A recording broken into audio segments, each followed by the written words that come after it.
What causes, say, heroin addiction? This is a really stupid question, right? It's obvious, we all know it. Heroin causes heroin addiction. Here's how it works.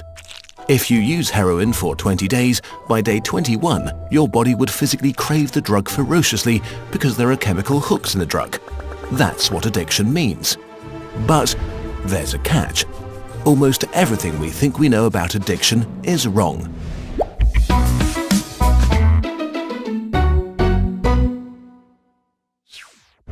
If you, for example, break your hip, you'll be taken to a hospital and you'll be given loads of diamorphine for weeks or even months. Diamorphine is heroin. It's in fact much stronger heroin than any addict can get on the street because it's not contaminated by all the stuff drug dealers dilute it with. There are people near you being given loads of deluxe heroin in hospitals right now. So at least some of them should become addicts. But this has been closely studied. It doesn't happen. Your grandmother wasn't turned into a junkie by her hip replacement. Why is that? Our current theory of addiction comes in part from a series of experiments that were carried out earlier in the 20th century. The experiment is simple. You take a rat and put it in a cage with 2 water bottles. One is just water, the other is water laced with heroin or cocaine. Almost every time you run this experiment, the rat will become obsessed with the drugged water and keep coming back for more and more until it kills itself. But in the 1970s, Bruce Alexander, a professor of psychology, noticed something odd about this experiment. The rat is put in the cage all alone. It has nothing to do but take the drugs. What would happen, he wondered, if we tried this differently? So he built Rat Park, which is basically heaven for rats.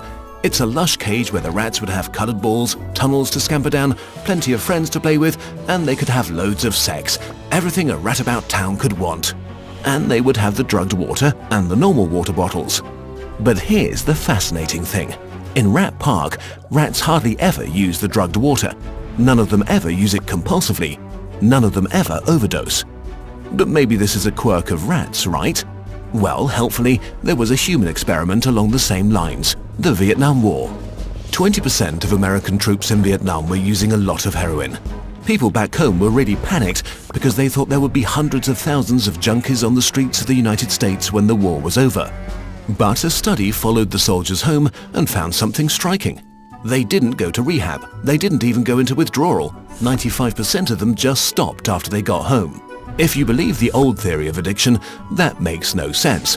But if you believe Professor Alexander's theory, it makes perfect sense. Because if you're put into a horrific jungle in a foreign country where you don't want to be, and you could be forced to kill or die at any moment, doing heroin is a great way to spend your time. But if you go back to your nice home with your friends and your family, it's the equivalent of being taken out of that first cage and put into a human rat park. It's not the chemicals, it's your cage. We need to think about addiction differently. Human beings have an innate need to bond and connect. When we are happy and healthy, we will bond with the people around us. But when we can't, because we're traumatized, isolated or beaten down by life, we will bond with something that gives us some sense of relief. It might be endlessly checking a smartphone, it might be pornography, video games, Reddit, gambling, or it might be cocaine. But we will bond with something because that is our human nature. The path out of unhealthy bonds is to form healthy bonds, to be connected to people you want to be present with. Addiction is just one symptom of the crisis of disconnection that's happening all around us. We all feel it. Since the 1950s, the average number of close friends an American has been steadily declining. At the same time, the amount of floor space in their homes has been steadily increasing. To choose floor space over friends, to choose stuff over connection. The war on drugs we've been fighting for almost a century now has made everything worse. Instead of helping people heal and getting their life together, we have cast them out from society. We have made it harder for them to get jobs and become stable. We take benefits and support away from them if we catch them with drugs. We throw them in prison cells, which are literally cages. We put people who are not well in a situation that makes them feel worse and hate them for not recovering. For too long, we've talked only about individual recovery from addiction. But we need now to talk about social recovery because something has gone wrong with us as a group. We have to build a society that looks a lot more like Rat Park and a lot less like those isolated cages. We are going to have to change the unnatural way we live and rediscover each other. The opposite of addiction is not sobriety. The opposite of addiction is connection.